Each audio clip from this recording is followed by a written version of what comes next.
Welcome to the Solid Verbal. And now, Dan and Ty. Dan Rubenstein, welcome back, my good friend. We've got a bit of a special edition. Yes. On today's podcast episode that I am very excited about. How are you? I'm good. I'm very good. I'm very excited for this specific concept because this is one of the weirder turn of events that hit a number of schools this sort of coaching carousel season. So pumped about this episode. And, you know, it's a weird time of the college football calendar because technically I think this week is officially the regular signing day, even though the regular signing day happened in December as far as like what the reality of college football is in 2026. You know, this is what pitchers and catchers reporting season, not really college football spring practice season. No. You know, I'm sure there'll be more coaching movement after this signing day. Illinois' defensive coordinator, I think, was hired by Notre Dame to be their new DBs coach. So there's going to be stuff like that. But this is when I think we at least start reflecting on the sort of flurry of news of the past couple of months and figure out how it happened and what it means moving forward. So I don't know. Secretly, this is a very fun time for me. Yeah, after the postseason, it's postmortem season. Yeah, it's true. Which is kind of what we're doing here right now. Hey, real quick, it'd be great if you could consider subscribing to the YouTube channel down below. It really helps us out. Thank you to one and all for stopping on by, downloading, listening, helping support the team. Of course, hit follow, hit subscribe wherever it is you get your shows. We'd love to have you with us all throughout the off season. Now, 2 episodes per week. You get a third bonus episode. You also get all these without the ads. Yeah. A bunch of other fun stuff if you head on out to verballers.com and sign up as a certified or premium verballer, but that is not required, of course, if you want to be along for the ride with us here. On today's episode, we teased this out a little bit on our bonus episode and on some of the stuff that we've been doing as of late, but you and I are both very intrigued by the dynamics surrounding Kyle Whittingham. Yes. How he ended up at Michigan, why he stepped away from Utah. There's that whole side of it. In addition, there is the added layer of what went down at Michigan. Not really short on controversy there. That was sort of the story of the early to middle part of December, especially layered on top of what was already a very, very active coaching carousel. So what we're doing today is covering that from both sides. First, we're going to have Dan Wetzel, our friend Dan Wetzel. We haven't had on him forever. Right. From ESPN to talk through what transpired, what it was like to cover the whole Sherrone Moore angle of him being dismissed from Michigan and everything that ensued thereafter. And then after we talk to Dan, we're going to bring on Sean O'Connell from ESPN 700, the home of the Utes, to talk through what exactly were the circumstances that led to Kyle Whittingham walking away from the job at Utah and walking into the opening with the Michigan Wolverines. A fascinating story to cover from a bunch of different angles. This is the time of year where we get to cover it from both. So interested to find out what both men have to say. Yeah, look, the term I would use would be unexpected on both sides of this, right? The unexpected stepping down of Kyle Whittingham and the unexpected circumstances of everything that went down with Sherrone Moore at Michigan. And those two stories sort of coming together into one. And I was trying to think about this going into the show where we would have a longtime head coach who had become synonymous with the program in the way that Kyle Whittingham was with Utah, leaving after a ton of time and leaving for a new job. The one I came up with was Mike Riley at Oregon State, where you're just like, oh, he's going to be there forever, right? He's Mr. Oregon State, and leaves for the Nebraska job. It doesn't work out, but obviously there was something about leaving and that Nebraska job specifically that was like, oh, that would be an interesting fit. And obviously that had the same sort of conversational circumstance of like, oh, okay, the previous guy in Bo Pelini. Bo Pelini is like the baseball stars version where they just invent the names. Where Bo Pelini is just like running hot, right? And has the temper and, you know, is rubbing people the wrong way behind the scenes. You're like, let's hire the exact opposite.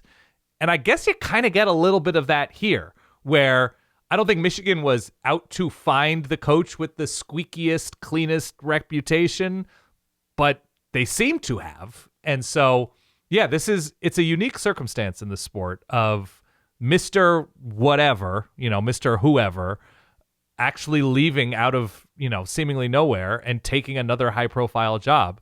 Like Brian Kelly wasn't Mr. Notre Dame. He was sort of well-traveled and everything like that when he took LSU. Lincoln Riley was not Mr. Oklahoma. He had been other places and played other places. So I don't know. This one's especially fascinating to me. And I'm interested from a different angle. Please. Which, as I said to you before we hit go here, there's a little bit of Jay Leno, Conan O'Brien. Totally. With the way that Whittingham walked away from, or just the way that his reign as Utah coach ended. Because it was rumored that this guy's going to walk away. There had been plans drawn up to make the move to Morgan Scalley. By all accounts, sounds like maybe there was a change of heart on behalf of Whittingham, but they had already been too far down the path. That is what gave him license to go and take another job. Meanwhile, they make the move to go ahead and make the move to Morgan Scalley. So fascinating stuff. We've got two guys on who can help us dissect all of it. Excited to find out what we learn. Definitely. All right. So our guest today was last on this show. I went back and checked June the 1st, 2016, talking about the dismissal of Art Briles from Baylor back in the day. So it's been a minute.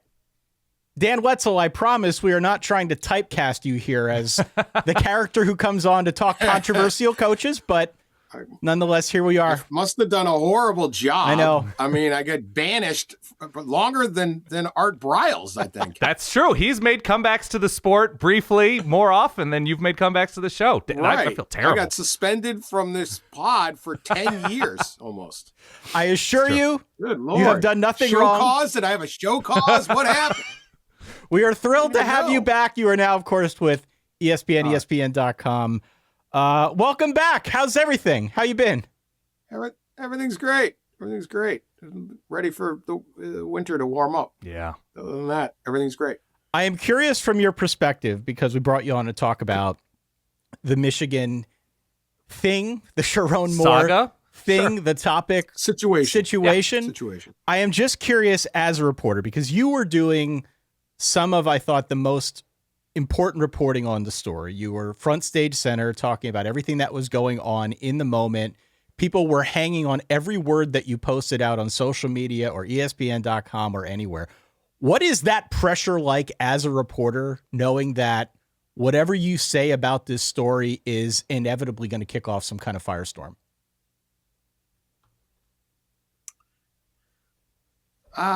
So I don't feel it that way. It was more that when you have a story, so, if you look back on it now, we had a guy get fired. You had the extracurricular activities. I don't know. You had an affair.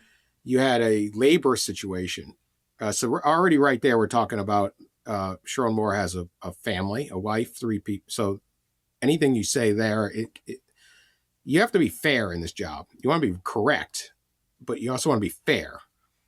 And so you have all of those dynamics. You have a staff member and their family. We don't know the whole extent of exactly how this relationship worked. So that could be a victim itself. So you have all of that. Then you had what was either potential when we got into the legal stuff. So all of this is happening very quickly. You had this is a stalk. He's charged with stalking, with home invasion. Right? There's talk of there's a knife involved, and it turns out to be a butter knife, but still, like there's a terrorist kind of thing. Then there's potential harming, self-harm, mental health. Like there is a lot of stuff that even if you report what you're hearing or the facts, and you're trying to determine as best you can the facts that somebody else is concluding is a fact, not just what someone said they heard, but is there a police document? Is there a responding officer who is saying this, or is it like 2 officers later the dynamics of all of those things were so sensitive that was the pressure with the story, because if you are flippant with that, or right, you are wrong with that, or you are ahead of that, there is widespread damn it, whatever it is. It's more than just Sherrone Moore got fired because he didn't win enough games, right? Or when you cover a coaching search, like I think I actually said this somewhere else, like if you just sit there and say, hey, Michigan is focused on, as Pete Thamel and I did later, focused on hiring Kyle Whittingham, right? Now, we want to make sure we're right about that, and we were very careful about that, and it was correct. But if you're wrong, nobody's hurt. Right. Even Kyle Whittingham's probably like, yeah, cool, man. I thought I had the shot. Like, no one's adversely affected. But when you're in all those other things and it's all happening quickly, there's a lot, and you can shape public perception on things that are going to be very significant to a lot of people. And so you just really wanted to be as accurate as possible, and understanding that the people investigating it wouldn't know all the issues. That's the other part. Like, it's not what exactly happened, what didn't happen, so that'll get hashed out in court. So that was the trickiest part. How long was everything in the works? If you are to read various reporting, and even just, I'll call this non-reporting, right? There's conversations, there's anecdotes that this was a known thing behind the scenes, and obviously you have to meet a certain criteria to report it, right? You have to have the sources you have, documentation is ideal, but you cover national college football. Pete Thamel covers national college football. You are not day-to-day Michigan football. There are people who are day-to-day Michigan football. They weren't the ones who broke this story. Why did it come out how it did? Why was, maybe this is obviously my naivete talking. There wasn't a story in October. There wasn't a story in September that he was under investigation, even though it came out that he was being investigated by his bosses. To what do you attribute the story breaking like it did? Obviously, I think we're thorough about the sensitive nature of the story, but I guess the simple question is, why was it you breaking this story? Well, we'll avoid that. But well, no, I'm serious though, right? If this is a known thing, right? Like, you knew about this. You're trying to do the job. It's a known thing. So, all right. I think I know what you're asking. Yes. Yeah, you hear rumors. Okay? Sure. So you hear Sherrone Moore is doing this, or let's just take it to somebody else, right? Right. There's a Coach Smith somewhere. Yes. Coach Smith is having an affair. Okay. I'm not investigating whether somebody's having an affair. Right. That's like that. I don't care. That's not my job. That's not news, if you will. Sure. If the school wants to have a problem with it, they may not. Then so be it. So then you would say, okay, it's having an affair with a staff member. Well, that would be a fireable offense. Mm-hmm. So, still not my job to investigate whether, like, is the school investigating? Okay, now we have an actionable thing that you could report. Right. If you're running through this. That said, if the school investigates and determines there's nothing there, now this was not a decision. This is not germane to the Michigan case. I did not sit there and make this determination. But let's say you hear Coach Smith at Old State U was under investigation. They looked into it, but they determined there was not an affair. Is it fair to anybody to run that story? Sure. Like, what the heck, man? Like, you can accuse anybody of anything, right? Or there could be some rumor. So nothing happened. So what happened with Michigan is, they heard that there was something with the staff member, and they did an investigation. Both sides denied it. They couldn't find it. They did a human resources department, looked into it. So they did their job on that, came away with nothing. The reason the story broke, and then later in November, they hired an outside counsel, outside firm to come in and take a look at the whole situation again, because the rumors are going and going. The reason the story broke was because the staff member involved, broke off the relationship on Monday, and then Sherrone Moore continued to contact her allegedly. Mm-hmm. And then she went to the university, I think it was a Wednesday, and said, we did have an affair. We did have this situation, however you want to determine it. and the school immediately fired him. So now you have an actionable thing to report on. Sure. So that's kind of just journalistically where you're at. You can't just, you can. I'm just not going to be like, hey, I heard so-and-so is cheating on his wife. Right. Of course. That's right. And when you're talking about relationships, again, you have what is actually happening, right? If you remember the Mike Price situation at Alabama, remember when Mike Price, hotel room, yeah, right. So the report was that he had gone upstairs, I think, and had a relation or something, and I don't remember the whole thing with this one. Well, they turned out they didn't. And again, like, unless you got video, and that would be quite creepy, and I don't want that.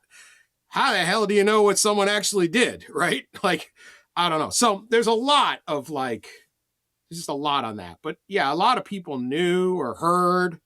And then once these stories break, everyone's like, everybody knows everything.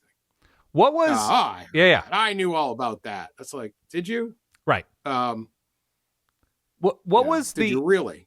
What was the sense of Sherrone Moore, I think, internally, right? The stories have come out after the fact about erratic behavior, reportedly, and, texting or DMing and just behavior that wasn't consistent with a lot of people's experience with other head coaches, perhaps. Was that something that was known, that, like, he's behaving a little bit differently as it relates to the expectations of a head coach, and you're just like, well, some people are just different? Or did that sort of throw alarm bells off for a lot of people internally for a while leading up? I don't know how fully to characterize that. I think that when you first hear that, you hear some rumor that somebody, is doing that. It could be anything, right? Sure. So-and-so's drinking a lot. So-and-so's playing a ton of golf. So-and-so. From my perspective, you sit there and say, okay, this is probably going to end in a firing. Yeah. Just from experience. And that's the same with the players, right? Or anything you do.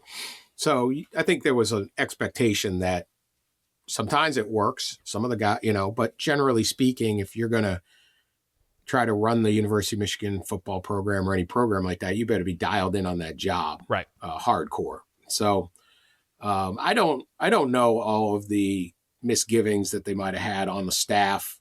Some of them, there's a lot of ways to get this thing done. Jim Harbaugh was a weird guy, right? Totally. So, he would sit there and go play with his chickens in his backyard. And you'd say, okay, well, that's not what Nick Saban does. Right. But at the same time, he would find it worked for Jim Harbaugh. So you don't really know how these guys do stuff. Or, everyone was out for Hugh Freeze for playing too much golf, right? Mm-hmm. Or at least recording his golf scores. That was really the thing. Hugh Freeze was incredibly honest golfer. Yeah, you could find him online. Very disciplined. Yeah. Yes, he because you do not want sandbaggers who don't report their scores. Agreed. If you were a golfer and you gamble at golf, which so we give we've bashed Hugh plenty of times for maybe less reputable behavior. Let's give him some credit here for his golf ethics. So I think you kind of sit there, but you'll hear complaints about coaches. Is it the head coach or is it an assistant coach who's mad? I don't know. And I'm not as dialed in on what everybody was complaining about or saying, but clearly Sherrone wasn't focused enough on it. That said, they did win 9 games. They did. I mean, so he might be the greatest coach of all time if he's doing all the stuff that's alleged to him and he still managed to win 9 games. Like, what's everyone else's excuse? That's a good point. I'm also curious about what was happening behind the scenes with his bosses, or, quote unquote bosses. If you're a successful head coach, you're sort of in charge. Ward Manuel has come under fire for a lot of how he's handled the athletic department and the football program, and his alleged relationship or lack thereof with Jim Harbaugh and the president, and it's an interim president. Like, what was the stability or lack thereof within the athletic department as this is happening? And how do you believe that affected things at the end, if at all? Yeah, it's an interesting thing, and it's going to play out. The school, commissioned an external study into the culture of the athletic department or whatever failures there were or weren't, and I guess there'll be a public report on that. Like, I can hear both sides of that. I mean, you go to Michigan, you think about Michigan, it has been a slew of headlines, negative headlines, scandals, criminal behavior. You have the offensive coordinator before Sherrone, Matt Weiss, he's facing federal charges of computer hacking, to take pictures, to steal pictures and videos of other student athletes around the country, right? So he's got a serious charge. You have the Sherrone Moore case. There's obviously the advanced scouting and Connor Stalions, a little different. There are other issues. A number of coaches got DUIs and, just different stuff that hit. And throughout the department. And so you say, well, this is the leadership. It's loose. At the same time, is it really, like, how many times, if you're on the Ward Manual camp, if I'm going to play prosecution, I say, look at all this stuff. What are we doing? You're in charge. It's your fault. Right. If I'm a Ward Manual defense attorney, I'm saying, look, how many times do I have to tell a coach, don't get a DUI? Right. Like, what the heck? These are grown. This is not his job to be monitoring this. Don't become don't get federally indicted for hacking into other, is this stuff we really had to mention? Don't have a inappropriate relationship with a staff member. I'm sure they went over that. Do I have to remind them every day? So, like, at what point is there personal responsibility here of these people? And at what point is it just a coincidence there's this many incidents, or is it not a coincidence? And I guess that's what you find out. I could take either argument and someone could probably persuade me, but I do think there is the idea that you just sit there and say, oh, it's all Ward Manual's fault. Right. Nobody's in favor of any of these things. The one that maybe you would be most inclined to say what's going on is the advanced scouting, because that's more football oriented and it was unlikely to be criminal. But, like, you're not going to convince me that there's an AD out there going, hey, your offensive coordinator seems to be committing, allegedly committing federal crimes, and you're just like, yeah, but we scored 56 last week against Purdue. We're cool. Like, I just don't think that stuff happens there in the world anymore.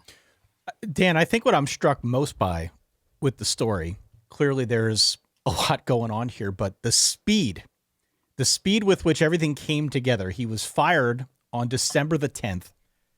A couple hours later, he allegedly goes to the home of the aforementioned staffer. 2 days later, he's in court. Almost immediately. Yeah, almost immediately, right? 2 days later, arraigned for felony third-degree home invasion, 2 misdemeanors. He pleads not guilty. He has pleaded not guilty. He's going to be back in court on March the 19th. We'll determine at that point whether or not they go forward and proceed to trial. But within, like, a very compact sliver of time, Dan, everything came together. You were on there. You're doing the reporting. What can you, like, take us inside your head? Yeah. I'm really just, like, fascinated by this angle of you over there trying to stay on top of all of this. I'm sure phones ringing off the hook, just trying to get a sense for what is going on. How are you making heads or tails of what's happening in real time? Yeah, I mean, so the firing was like that happens, right? Tons of guys get fired, and sometimes it's for something beyond wins and losses. And so when the firing came, it was like, okay, the next step is going to be exactly what this relationship entail. And then almost immediately it's the police detained him. And you're like, oh boy, yeah, like this has changed. Now we're on to that doesn't happen. And that was the part that I think really took the story to a whole nother level. Because now there's a mystery. What, did he go over there to? Why did he go to this house? Was he going to, harm himself? What was going on? Is he having a breakdown? Then it just blew up. It became what I would say is like that becomes ABC News story, right? It's everybody's talking about this, and what is this is wild. opposed to a fairly cliched, if unfortunate, situation of head coach has inappropriate relationship with the staff member. Like we've seen this act before. We hadn't seen this one though, Right. because of the legal stuff. The speed was unbelievable, and I was at the arraignment that Friday, and you're maybe 3-4 miles from Schembecker Hall and the big house. And earlier the week, Sherrone Moore had a press conference to like introduce their new special team coordinator and talk about the bowl game, and signing day had come and gone. And I mean, he is, he's the Michigan football coach. He's got a big job. And now he's sitting in those stark jailhouse whites on the little camera. I think that image was just, you could just talk about fall from grace. It just was like, holy cow, this guy this is an unbelievable drop. That it could happen. That the idea that you could open the day as the Michigan football coach and end the day in jail alone, but just then seeing the visual of that Friday was amazing. So it's one of the more stunning stories that happened. And like you said, the speed, and then it's Christmas night and we're hearing, okay, it's going to be Whittingham, and we report that the next morning, and almost immediately people were so happy it's Whittingham. It's like I was back out at the evidentiary hearing I don't know what they call it. It's not evidentiary hearing. It's a probable cause conference where they didn't really do a whole lot, but it's mid-January now, and Sherrone Moore's in a suit and he's got his family there and all that, but it's almost like nobody cares. They care, but the world has moved on. Michigan fans like, great, we got a better coach. The players didn't all bail, because I don't really think he had that. You didn't see a lot of guys like, I only went to Michigan to play for Sherrone Moore. So the players stayed. They got a better coach. Michigan's just moved on. They're like, we don't care about this guy anymore. And so that was like 1 month later. And it was pretty stunning that too, that how quickly I don't care what you are. I heard Bill Parcells saying once, when you get fired, you think you're the biggest thing in the world, you're NFL head coach, and then you realize you're just a pebble on the sand. Nobody cares. Right. You get fired, and 2 months later, you're that guy. And so Sherrone Moore is no Bill Parcells, so it's even more so. The other thing that I'm struck by, especially now, given the news that Kyle Whittingham is going to be the next guy in charge, obviously a very different personality. To what degree has Michigan and the athletic department and the institution as a whole moved on from this? Because from afar, and you're obviously a lot more plugged into this than we are, from afar, it just feels like, we turn the page. Kyle Whittingham's the guy. He's going to instill a different kind of culture. He was able to retain the likes of Bryce Underwood. We're all looking forward to 2026. I understand you don't want to dwell on the controversial things of the past, but again, from afar, it just feels like it was just a very quick leap to the next thing. And we just hear about Sherrone Moore and what went down every now and again in headlines. Yeah, no, I think I don't cover University of Michigan. Sure. So I'm not talking to everybody in that department, but it feels exactly like that. It's like, okay, we're done. Next guy. And, and this is the other part for the Ward Manual, which complicates the Ward Manual situation. If you want to sit there and say, we're going to blame you for all these scandals, you say, well, I just hired Kyle Whittingham. And not only did I hire a coach that can win, but it's like a complete just scrubbing of the place. Right. I mean, you could not get a guy whose ethics and his personal life. I mean, like, I learned long ago not to swear by anybody. But if I'm covering a story like this involving Kyle Whittingham, I'm really stunned. Okay. Like this guy has this incredible track record, but like the adults, okay, well, I got an adult. We just solved all of that. All that's done. Oh, and I've got Dusty May, and he's got the number 3 team, and I got the number 1 hockey team, and I got the whole department now, once you bring Whittingham in, and presuming that we'll see how they do on the field, but I expect success at a good level. Like you say, well, what athletic department isn't doing better? Like what athletic department would you switch with? Right. You could win multiple you could win the 3 biggest sports in Michigan are football mostly, but then basketball and hockey are significant there. This isn't a football school only. They care about their basketball team and they care about their hockey team. You win 2 national titles this year. So it's such an interesting thing where I think whatever shame there was, if there was one, or fans being like, I can't believe that happened. The Whittingham hire just scrubbed that away. And everyone's just like, I don't care about Sherrone Moore. We got a better coach. We didn't really believe in the guy. I mean, he was fortunate to get the position. I don't think anybody sat there and said, "Oh, this is the guy we got to hire. He's a coach at that level." When you get one of these opportunities, as Harbaugh put it once, you're on third base. You need to make sure you were capable of hitting the triple. And I don't think he had convinced anybody that he was the guy to do that.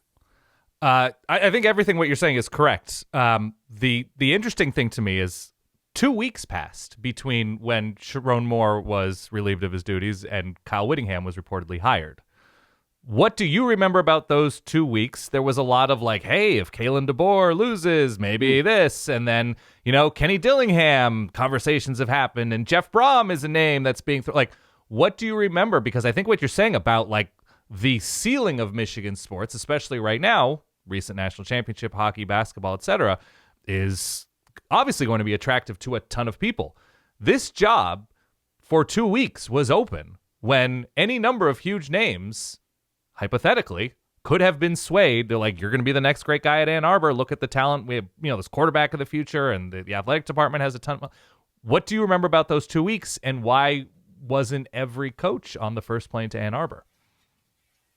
Well, the timing was bad. Yes. And I remember there was a bit of like, Michigan knew, and then they finally fired him after signing day or something. Like they could have done this earlier, but they were right. Timing it. And I remember saying to people like, I am incredibly cynical a person. Like this is my job, is to be suspicious of every single thing. Like, but that doesn't make any sense. They let every candidate that they could have got sign somewhere else. Right. So they were down. The problem with the job was they either needed to get someone who had just jumped to a job to pull the tampering, like this one, like one of Dabo would have flipped out, right? Like right, you're on like, a job for a week, but now you come here, like Manny Diaz at Temple, yeah. You needed something like that, right? Or you needed somebody who had just re-upped because they hadn't gotten one of those jobs or took themselves off the market. So the market was small, and Kalen DeBoer was absolutely. I think if Kalen DeBoer had lost the Oklahoma game, I don't know how it would have played out, but it certainly would not have. That was not just no way, right? It's not just some empty rumor. There would have been a real possibility Kalen DeBoer is the head coach at Michigan. But that's why that game was so weird. If you remember, like Oklahoma was killing them early, right? Yeah, 17-0. Yeah, Michigan fans were like, okay, we want to lose tonight, so we get Kalen DeBoer. They'd heard all of it. Then they're getting killed, and they're like, wait, do we want this guy? This is terrible. And he's getting a raise after that game. Yeah. But then he goes and wins the game, and then they're like, oh, he is a good coach. Oh, but now we can't get, like, it was a mess. So then there was, do we wait? Dillingham was involved. He was not offered the job, is my understanding. Okay. Other coaches were kind of involved. There was also NFL potential interest. How later can you wait? I always thought it ended up happening. I don't think it ever would have occurred, but my favorite one was John Harbaugh somehow. Right. We just get a new Harbaugh. Like, who worked the last guy? This one seems better adjusted than the other one. So let's take him. Who was available if they had given it a couple weeks. He was technically available for a minute there. Yeah, it turned out. Yeah. But you were hearing stuff like that. Well, what about Mike Tomlin? Like, what if he wanted to go to Jesse Minter certainly was a possibility. There were all sorts of anything was possible. It's a very, very good job. It's a good job to have. So there was all of that, but there was also limited. And then you had guys like Eli Drinkwitz was adamant he was not going to talk if there would be any contact. No way he was talking to anyone until after their season, which included a bowl game, I think on like the 27th. Right. So I don't know whether there was interest on either side there, but that was like, he had that principle. Well, good for Eli Drinkwitz, but it almost got to that point, but it didn't. And I think when Whittingham got involved, it was confusing with Whittingham because he got fired after Sherrone Moore. Well, he stepped down technically. Stepped down. Yeah. Technically, but that was after, right? Yes, it was. I think it was the 12th. I think Moore was right, the 10th. So he wasn't involved originally. Then right. He finally steps down, and it was like, did he get like what is happening there? And he was very I'm not retiring. Right. But whatever term you want to use, Utah wanted to go in a different direction, and so now all of a sudden here's Whittingham, and I think that it was when you looked at it, he's not. Kalen DeBoer, like there was a lot of excitement about Kalen DeBoer. You sit there and, the fans come up with John Harbaugh or, could we get this guy or even Kenny Dillingham? Well, young guys. And like Whittingham doesn't bring that burst of like, oh my goodness. But then all of a sudden it's like, wait, this is exactly what we need. And I think he was able to win that over. And at a time when the school absolutely needed a head football coach who was, again, the adult in the room where you could just be like, okay, everyone exhale. This is going to be good. You probably couldn't have found a better candidate to bring that part. Now, can he win at the level that wins you a national championship? I don't know. That's like the only thing that he hasn't done. Right. But, as he can win 5-star recruiting battles, he's won some. But those are very hard. And Michigan's they don't win national championships all the time. Like they've won 2 since the 60s. So, I just think it panned out the way it all did, but it was an interesting search because it was very limited. And a lot of it was like, who would be a candidate? Right. Where if that thing had opened, if the relationship with the romantic relationship or whatever this relationship is, had broken off in November and Sherrone Moore had been fired on November 10th, almost every college football coach would have been a candidate. Okay. And so when Whittingham gets the job, was this a Michigan like, okay, we're resetting the search and this is like a 48-hour thing, conversation, oh, there's interest here, let's move quickly? Were they keeping him warm? Did he express interest after he stepped down? What is known about how long this process took? I don't know. I don't know exactly. I know that the DeBoer, the Oklahoma-Alabama playoff game was a big game. Yeah. And that was what, the 19th? Yes. Right. So Whittingham was hired the 26th. So it's my understanding as I look back on it, and I could be wrong, but by the 24th, he was, so it was about, I think it was that Sunday, the 21st, I think I reported, this is going to take a little while. And we were hearing after Christmas, maybe even after New Year's. I remember that.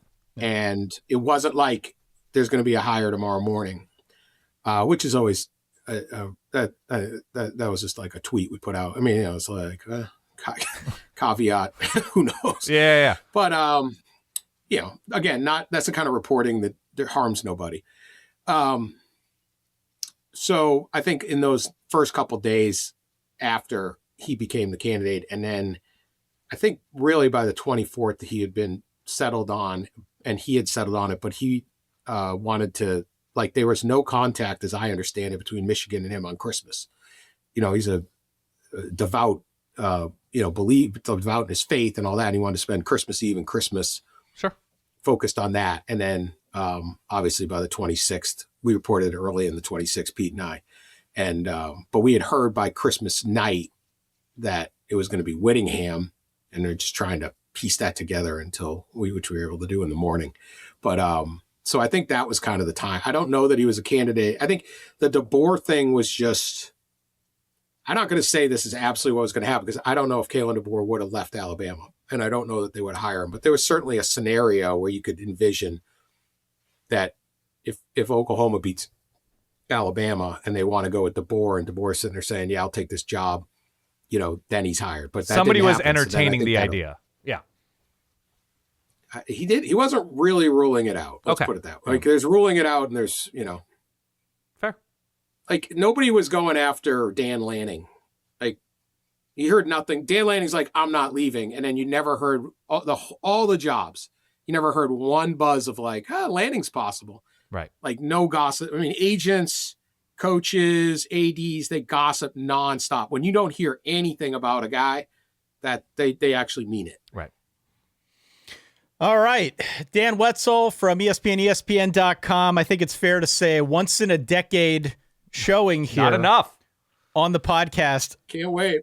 2036. Is that when I'm going back, man? We right will around do your it 40th before birthday. then. I promise you we will definitely bring you back on soon. I'll be in my 40s then. I'll be a little more mature. Oh my God. I hope you guys have 10 more years of success. It's probably because you rarely have me on that this show is done. No, I'm proud of you guys. We're leaving views on the floor. That's what this we're is. doing. Views and listens. Yeah, well, bring the eye candy. Yeah, I get it. It's sex sells. All right. Well, thank you. That's how the world works. Thank you so much for your time. We will do this again at some point soon, and keep up the good work. Thank you. Thanks, guys. And with that, Ty, extremely pleased to welcome on, making his solid verbal debut. Yes. From the Mountain Time Zone. And honestly, we don't dip into the Mountain Time Zone enough. Host on ESPN Radio 700, formerly Pac-12 Radio, formerly light heavyweight. Yes? I don't know what you're checking in at now. If you still, light heavyweight is still very much a mixed martial artist. Sean O'Connell, welcome to the show. Thanks for having me. Yeah, light heavyweight is probably firmly in the rear view at this moment, but we could cut down if we ever needed to. Oh my! Well, first of all, okay, let's start briefly there because we have a lot to get into with Utah football and Kyle Whittingham. You're cutting down. What's the process? So obviously you do the whole healthy diet for 6 to 8 weeks, and you whittle down as much as you can in a healthy way without hurting yourself. And then you get to like 48 hours before the fight, and you dehydrate yourself aggressively to get the final, in my case, 13 to 19 pounds off, depending on how well I had done with the dieting thing. Whoa. And that's just, it's what you think it is. It's working out in a sauna suit, and then once your body gets too fatigued and dehydrated, you just go sit in a sauna and give yourself, 15 minutes in the sauna, 2 minutes out of the sauna. And you do that whole rigmarole until you're dry as a raisin, and then you step on a scale at exactly 205 pounds. And then you aggressively rehydrate, and you're back to your walk-around weight in about 6 hours. So it's a stupid process, but it is what it is. Yes. Okay. We are doing a show about the sort of both sides of the Utah saga with moving to Morgan Scalley and having Kyle Whittingham step down, although that's maybe a loaded term for what all kind of went down. And making his way to Ann Arbor to become the new head coach of Michigan. I'd like to know the context of what people should know about the final season, the final few days, the final 3, 4, 5 years of Kyle Whittingham, maybe behind the scenes as it relates to who he was and meant to Utah football. So if you could do that relatively quickly, that'd be great. But what should people know about how Kyle Whittingham sort of finished out his career at Utah, short term and medium term? Well, I think important to focus on the fact that he went from maybe the worst season of his career, of his tenure, with that 5-7 year where you had these huge expectations. You were expected to win a Big 12 conference, and then you didn't even make a bowl game. You bounce back from that with a 10-win season, which is something that right now there's a lot of angry Ute fans that don't want to focus on, and there's probably a lot of people around the country that don't realize how important that turnaround was for Right. him personally, for the program, because of where the landscape of NIL is and all that stuff. You can't really afford, if you're the University of Utah, to have back-to-back bad seasons and then dig yourself out of that hole. So that was massively important. So, and I thought it was a real testament to who he is as a coach and the culture that he had built at the University of Utah in his time. And then when you get to the end of it, here's what I was told. Okay. He was initially all season long planning the exit, and I was reading the tea leaves like everyone else was. And he had the entire Whittingham clan show up at that Kansas State game, the final home game they played. There were people there that don't usually show up to the games. They were taking pictures on the field after the game. It was like, okay, this is it. This is his last appearance at home. He's going to retire after this. And then in the 11th hour, I think he confronted the reality of being a super healthy, super invigorated, 64-year-old who's in better shape than you or I, and was like, why do I need to walk away? I'm making $6.5 million a year to do my dream job. I'd like to stay. And at that point, a lot of the booster base and the athletic department in some ways had kind of decided they were ready to move on, that the transition plan was going to happen and was going to happen now. And he wasn't given the carte blanche, like, oh, you want to stay? How long do you want to stay? It was like, well, hold on a minute. We've been doing this now for 3-4 years. Let's talk about this. That was happening concurrent with a scandal in Michigan and suddenly an opening in Michigan, and agents do their job.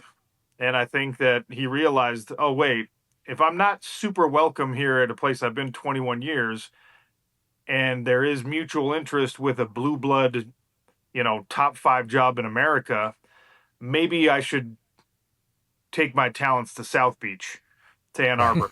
and it kind of felt like that was sort of mutually agreed upon. That whether you think that was the right thing for the athletic department to do or for him to do or whatever, I think it'll all come out in the wash. But it was very much going to be his farewell season at the University of Utah until that final week when the Sherrone Moore stuff happened. And that was the same. He had a clause in his contract that he was supposed to inform the university that Friday whether or not he intended to return. And when he said, yeah, I think I would rather return and I would like, an extension and a raise, is what some people are saying. The athletic director has refuted that, but it was not the warm welcome he expected maybe after all of he's done for Utah to receive. So he decided to go to Ann Arbor. And Morgan Scalley was named essentially the head coach in waiting, way in advance of this. And again, this is what I have heard. I think a lot of people had heard even years beforehand. People were saying, we don't know how long he's actually going to be in Salt Lake City. Obviously, the good seasons, down seasons, obviously horrific events off field with Aaron Lowe and Ty Jordan, that it seemed that he was understandably very worn down, just being, the head of a huge program for a long time, and obviously having to deal with and lead a program going through the tragedies that they did. So this wasn't even a first time this kind of narrative was broached, I don't believe. Is that true? No, you're absolutely right. And if I was better at my job, I would have explained all that concisely. But no, you're good. Morgan Scalley was named head coach in waiting, effectively 5 years ago. And then, there was an old text message that surfaced, so they took that title away from him temporarily, and then they gave it back to him. And even when there was that minor scandal unfolding, there was never any question that Morgan Scalley was going to be the guy. And Kyle Whittingham said after he had already moved to Ann Arbor, he said in an interview, I might have been on the Dan Patrick show, where he said, look, I made a mistake when I started answering questions about how long I intended to stay.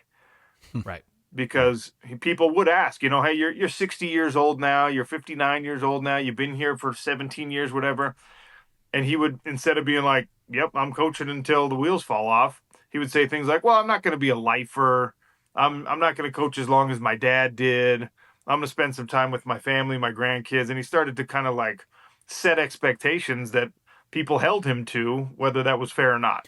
We talked a little bit before we hit go here, Sean, about the fan base as a whole and its reaction, maybe not just specifically to this, but I'm curious, where is the fan base at with this? Because we have seen this play out at a number of other colleges and institutions. Someone's been there a while. Either they wear out their welcome, they decide to step away, can go a million different directions. But the fan base and how it feels about those circumstances is always kind of interesting to chart. Do people overwhelmingly approve of moving in a different direction? Are there some people that are noticeably angry at Kyle Whittingham that he would take his talents to Ann Arbor? Give us a sense for where the Ute fan base is at. I think that a lot of people were ready for the transition to happen. Everyone's very optimistic about Morgan Scally. I mean, he's one of the favorite sons of the program. He's never been anywhere else, right? As you guys are aware. Right. Grew up in the shadow of the University of Utah, played at the University of Utah, and became a GA and has been there. He's never gone to any other place to work. He is the man, right? He's a Utah man through and through. And so a lot of people were like kind of sick of the fact that, you know, the offense never really takes off under Kyle Whittingham.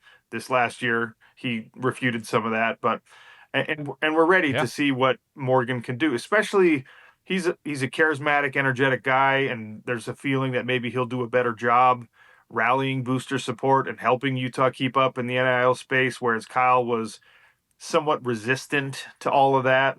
And whether that's accurate or not, that was the perception.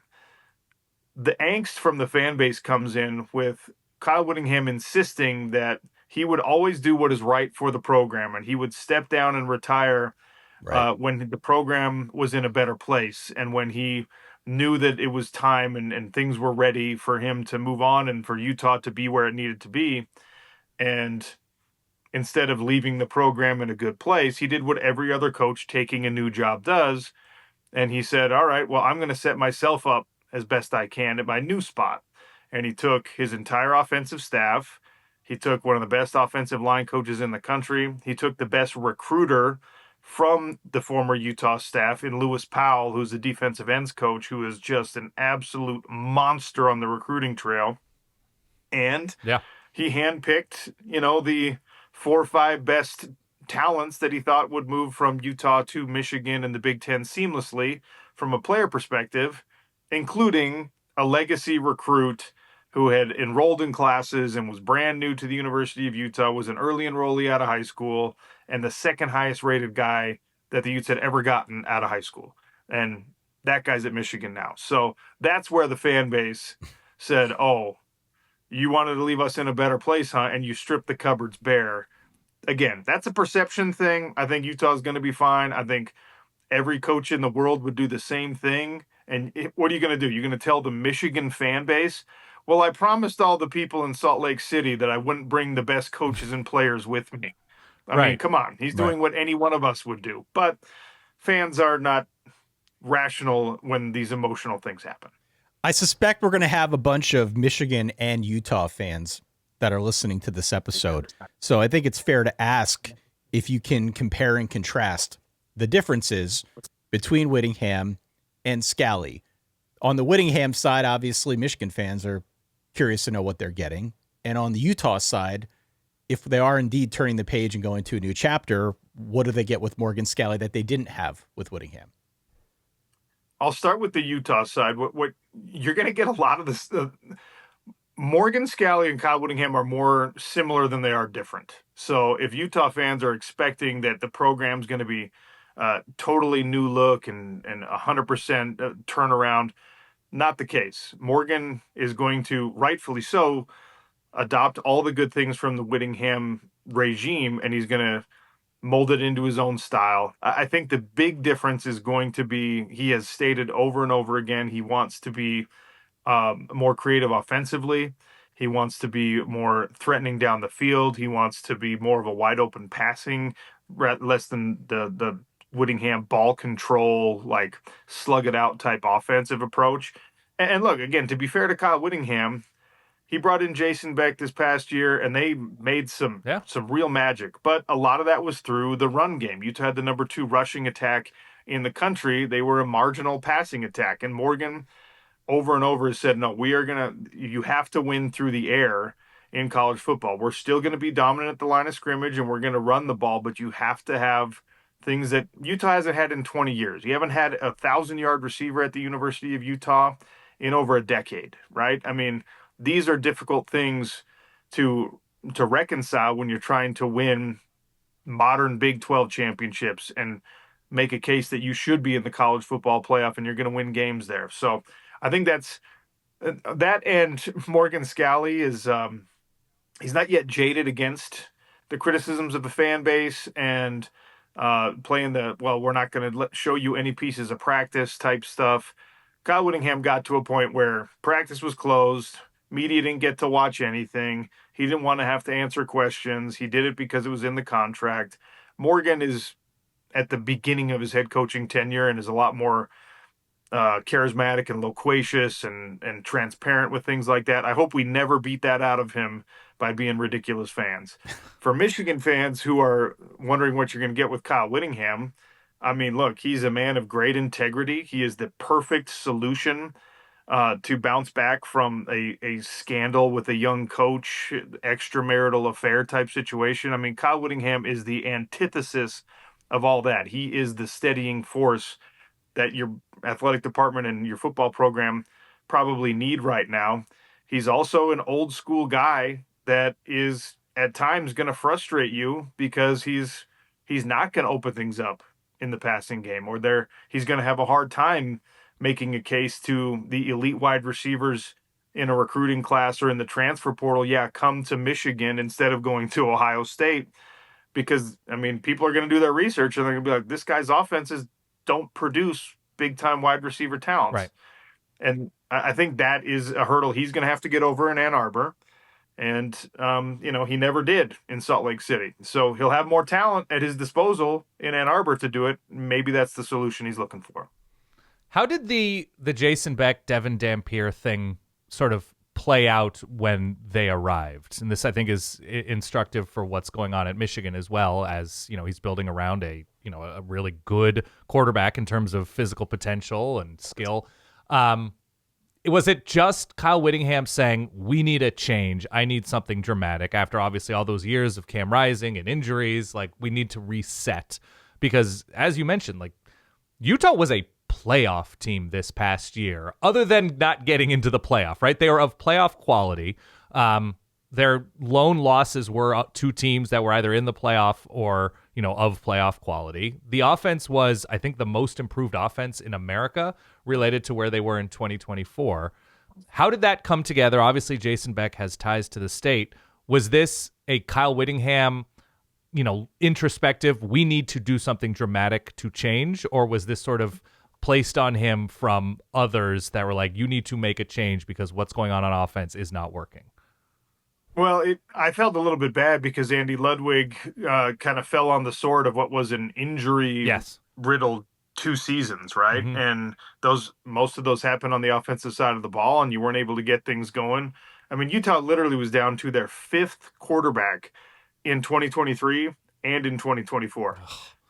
All respect to Luke Batari. He's an awesome player, but that's not the guy, right? So, they made a change on the offensive staff, and they were looking for, like so many other teams were last offseason cycle, they were looking for a coordinator that could come in and revitalize the offense.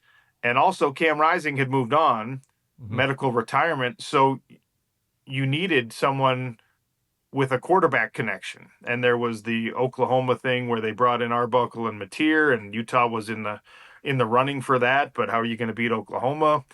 And, the familiarity that a lot of people on the staff had with Jason Beck, the New Mexico coaching staff that's Bronco Mendenhall, who was an old rival of Kyle Whittingham's and of Utah's for a long time. There's all these crossovers and ties between those two staffs. And Morgan Scalley, this is where it gets so interesting.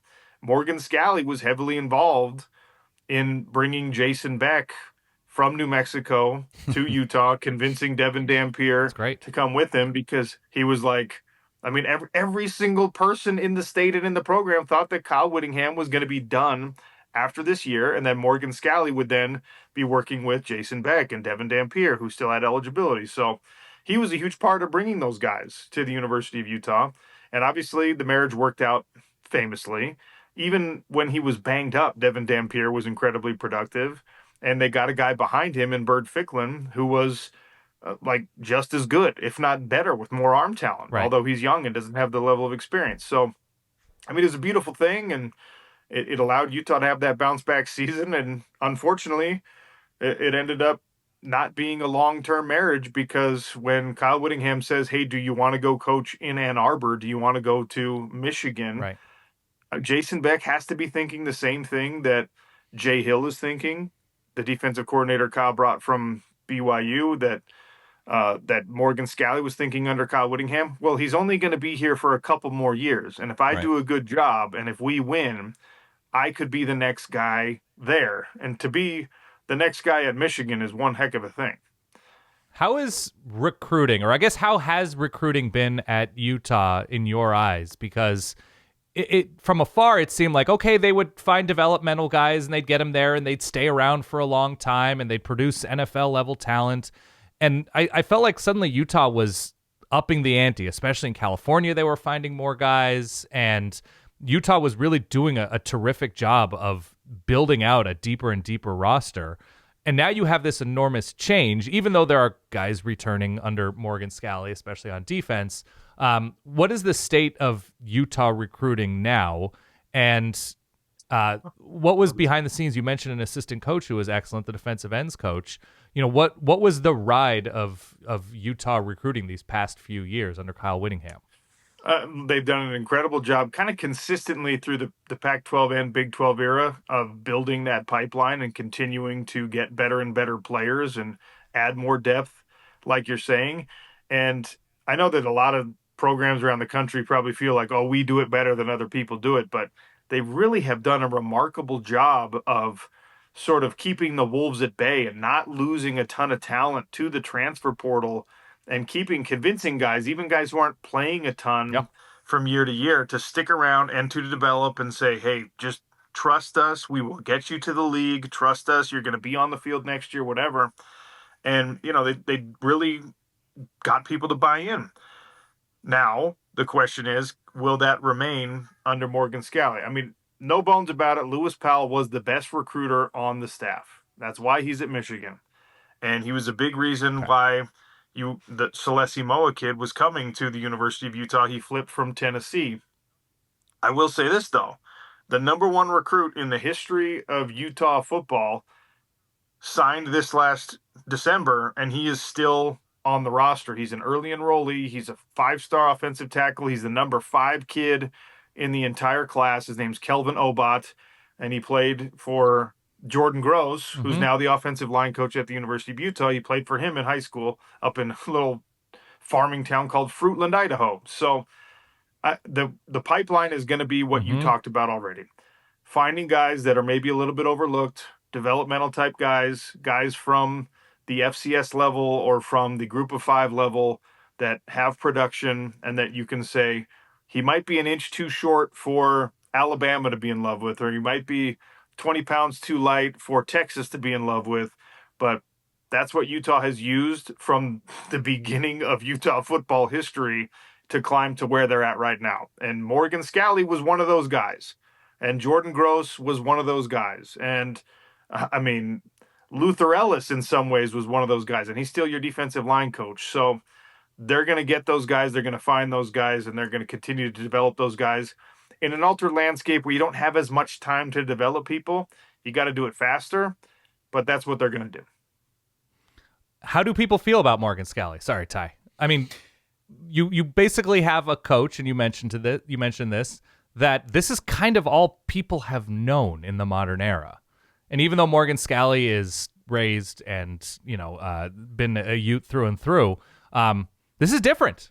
This is a lot of change for a place that hasn't had that change basically ever. You have a quarterback who's there in Cam Rising forever. There's no change. Like, even, was it Travis Wilson, seemed to be around forever. Like, you go back and there's just never any change with Utah.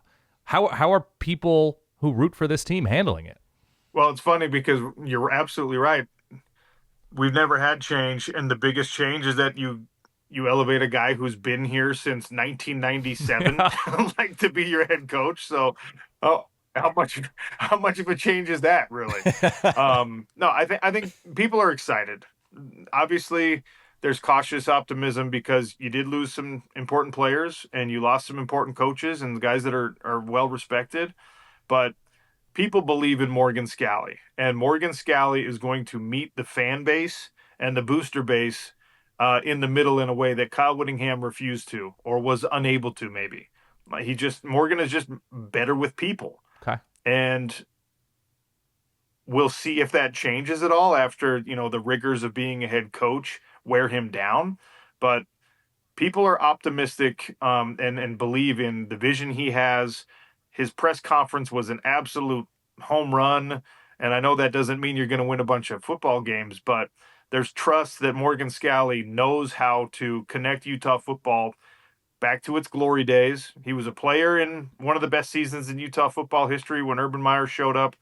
Those were two of the best seasons in Utah football history. Mm-hmm. He's been a coach through, the undefeated Sugar Bowl season, through the Pac-12 championship seasons, and he's a pretty darn good recruiter in his own right. So there's trust in this fan base that Morgan Scalley is the right guy, and now we just have to see how it plays out. Sean, how does Kyle Whittingham handle bitter rivalries? Because Holy War at Utah was recently, before he left on a 3-game losing streak. He now steps into a situation. Clearly, Michigan-Ohio State is the preeminent rivalry in the sport. What should Michigan fans know? Is there anything instructive from how Whittingham handled that matchup and all of the emotions around it as he now steps foot in Ann Arbor and played at BYU, by the way. Played at BYU. To be clear, yeah. So there's, I think, something to be learned about how he handled that circumstance in Salt Lake, perhaps how he might handle a similar circumstance now in Ann Arbor. Kyle Whittingham is petty in the rivalry world in the exact right way. That's awesome.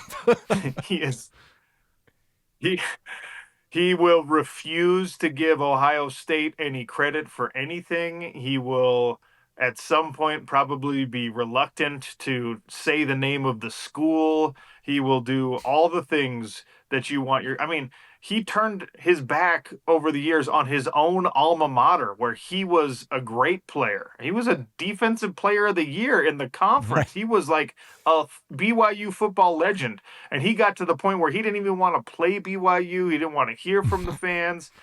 He was exactly as petty as you want a head coach to be.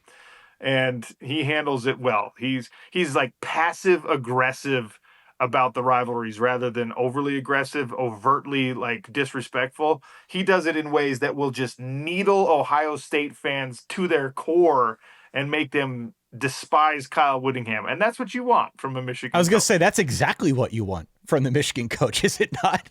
My last question is just sort of along those lines as well. It's just like, you've spent time watching Kyle Whittingham closely. He's going to a bigger place. Utah is a big winning place. Michigan is a different level than most other programs in the country. When you heard the news, and aside from the interpersonal stuff that he has an impeccable reputation, what was your reaction in terms of will what he does translate to that kind of fishbowl, a different level than most places? Were you immediately intrigued? Were you immediately ooh, I don't know if that's going to work in Ann Arbor? You mentioned the receiver thing and, not developing a 1,000-yard receiver. What was your reaction when you heard that this was going to be the move? Well, for me, I'm not a member of the fan base who despises Kyle Whittingham for doing what everyone else should do. I have a ton of respect for him. I was a member of the team way back in the day when he was taking over for the first year, as head coach from Urban Meyer. I love Kyle Whittingham. I think, he's one of the few guys in college football that is who he says he is, and actually is a person you can admire and that deserves a lot of the respect that he gets. there was always a sense at the University of Utah, wow, we really are lucky to have a guy who's willing to stay here in Salt Lake City instead of moving on to one of these big time jobs. But because he was our guy, there was also a sense like, man, what could he do if he had Michigan money? What could he do if he had access to the recruits that USC has access to, or that Oklahoma, Right. or that whoever? And now he's got access to that. And all of us believed he would be a national championship contender if there were no limiting factors. And there are no excuses at Michigan. There are no limiting factors at Michigan. So even though it hurts people in Salt Lake City to see it and to say it, I expect Kyle Whittingham in this short-term contract to be in the college football playoff and potentially in a national championship game before he walks away. Obviously winning it all, when you see what Kurt Cignetti's doing and you see what, Miami is back and all this stuff, you got to get a lot of luck and everything's got to break your way. But all of the governors are off with Kyle Whittingham, and he's got 4 more years with all the money he possibly needs and with all the talent at his disposal. If he's as good of a head coach as I think he is, he will at the very least be in a playoff and probably competing in a real way for a national championship. All right, why don't we leave it there? Again, big thanks to you, Sean O'Connell, for stopping on by. We will definitely be in touch as this season of Utah football unfolds. We'll have to bring you back on to talk that through in short order, okay? All right, looking forward to it. Thanks for having me on, guys. All right, Dan, there you go. We've got Dan Wetzel. We've got Sean O'Connell. Yeah. Dan has not been on this show in forever. Sean's never been on this show. So excited that we were able to bring both guys on here to assemble the masses and talk through what exactly transpired on both fronts. Fascinating stuff. Yeah, look, and Michigan becomes, I think, more interesting. Kyle Whittingham becomes more interesting, right? That he has this opportunity that he's never had because he's been such a lifer at Utah. And I'm not, again, saying that to denigrate Utah. Utah has done a fantastic job competing at basically the highest levels of the sport. But, Michigan is one of the sort of gilded few in terms of its size and reputation, whatever. And they win a national championship a couple of years ago. And to see what he'll do, and I think Sean hit the nail on the head. He was just like, okay, how does he sort of scale the mountain of convincing receivers to come to Michigan? Obviously, Bryce Underwood having a terrific year this year. And, if he is an NFL-type talent at the end of things, then, yes, receivers will line up to play at Michigan in 2027. But, yes, that is the thing that Kyle Whittingham, I think, immediately right now is going to have to prove, because Michigan having a terrific defense in 2026, I don't think would surprise a lot of people, given some of the talent that returns, obviously what Jay Hill has done at BYU, Kyle Whittingham's reputation in building defenses, bringing in the assistants that he brought in. I don't have Michigan's schedule in front of me. I know they go to Oregon, and the Ohio State game is in Columbus. Yeah, it's in Columbus this year. So he's got his work cut out for him on the road anyway. But yeah, that's the idea of just like, okay, you showed a good amount of pop last year on offense for Utah. It's a different quarterback for Michigan, who I think is a more complete quarterback at his best. What can you do for this quarterback and this offense immediately? And how can you attract a top receiver from Atlanta, from Austin, from LA, from Seattle that's it. to Ann Arbor? That's it. Yeah. I mean, I think a lot of what we're going to see take place at Michigan, completely separate from the fact that Kyle Whittingham, as Sean pointed out, is the guy that they're bringing in as a stabilizing force. In many ways, the antithesis of what they had previously. Sure. He will be judged on some level by how he's able to stabilize the program and move it forward, hopefully without skipping too much of a beat. But we're kidding ourselves if we don't look at this from the perspective solely of Bryce Underwood and his development. Yeah. And that has not necessarily been the strongest for Kyle Whittingham in his previous stop, quarterback development, but he will be graded, I think, based on how he brings Underwood along, certainly by how well they do with respect to the Big Ten in the college football playoff. Just going to be super fascinating to watch here. We appreciate, again, the time of both Dan and Sean to come on here and give us their insight. If you are listening to this at home, I mean, look, this was a season that was not short on a whole multitude of interesting angles. So if there are any other items out there that you want us to cover in this way, looking at a couple different sides of it, you can always hit us up, solidverbal@gmail.com or any of the social media platforms. Would love to get your feedback on this. And if there are any other topics that are of interest to do the full deep dive with Dan. This is fun. I agree. By the way, Michigan's schedule in 2026, because the Big Ten has released its schedules, and we haven't talked about this a ton. They start with Western Michigan. Not nothing. Won the MAC last year, right? If they lose to Western Michigan, Kyle Whittingham's seat's going to be warm immediately, but continue. That's a flash fry of a seat. They host Oklahoma, who returns a good amount on both sides of the ball and added a good amount through the portal. They have Iowa at the end of September at home in Ann Arbor as well. There's maybe a trappiness between Iowa and Penn State, though there's a bye-in there, but it's at Minnesota between those two games. Don't get me started with Minnesota, man. I know. I had the support call. We did do the support call in December. We had a bunch of people, Minnesota fans, chime in, and we agreed that we're going to do it again next year. Okay, good. You're ready to be hurt again. Yeah, this is the reality that is Minnesota football. But fair. Minnesota has also been a trap game before. Yeah, they were a trap game for Nebraska this year. I think it's fair to label it as such. They have Indiana a week after Penn State, so that could be a difficult one too for a new coach. Oregon's on the road after Michigan State, so I think Michigan State is a good deal behind Michigan. Brutal. You're not even done. It already sounds brutal. And UCLA with their playoff caliber head coach Bob Chesney.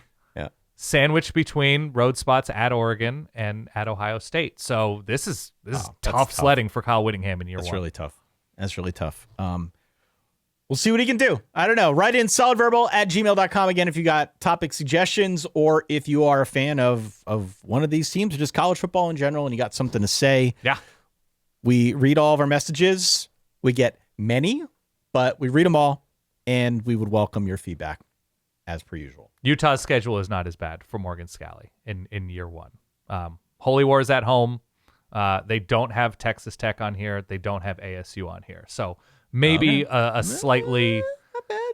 It's at Iowa State, at Colorado, at Cincinnati, at Arizona, at TCU. Those are all quality teams, at the very least. But, missing ASU, missing Texas Tech, and Holy War at home, I think you take it. Yeah. You take that. All right. Why don't we leave it there? Again, big thanks to our two guests of honor today.